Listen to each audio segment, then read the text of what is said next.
Republic বাংলার সাংবাদিক সন্তু পান আমাকে অ্যারেস্ট করছে, বলছেন এই মুহূর্তে প্রশান্ত দত্ত তিনি বলছেন অ্যারেস্ট করছেন, তো অ্যারেস্ট করে নিয়ে চলুন, চলুন অ্যারেস্ট করে নিয়ে চলুন। না আমি তো এভাবে যাব না।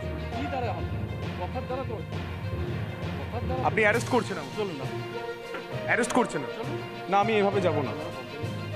আপনি যাবেন। শান্তনু পাল, এসআই অফ পুলিশ, তিনিও বলছেন চলুন চলুন। না আমি যাব না। গায়ে হাত দিচ্ছেন কেন? এই মুহূর্তে পুলিশ আধিকারিকরা বলছেন চলুন চলুন চলুন, থানা চলুন। এই ছবি উঠে আসছে, আপনাকে অ্যারেস্ট করা হচ্ছে এটা বলা হচ্ছে, কিন্তু আমি তো দাঁড়িয়ে রয়েছি, আমি লাইভে দাঁড়িয়ে রয়েছি, আমরা গোটা দেশ দেখছে রিপাবলিক বাংলা সন্দেশখালীর হয়ে কথা বলছে, তাই হয়তো ঝাল লাগছে।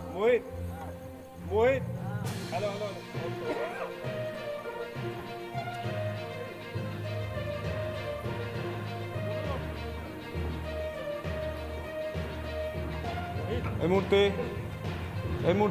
মুহূর্তে পুলিশ টানতে নিয়ে যাচ্ছে, ছবি দেখানোর চেষ্টা করব।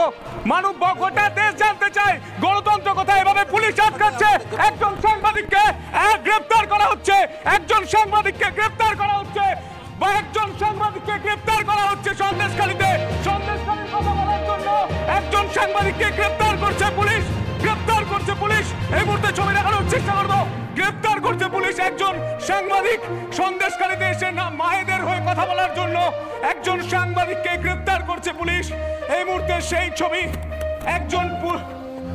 একজন সাংবাদিককে গ্রেফতার করছে পুলিশ, ছবি দেখানোর চেষ্টা করব। একজন সাংবাদিককে এভাবেই গ্রেফতার করা হচ্ছে, সন্দেশখালীর মায়েদের কথা বলার জন্য একজন সাংবাদিককে গ্রেফতার করছে, দেখানোর চেষ্টা করব। এভাবে গ্রেফতার করা হচ্ছে।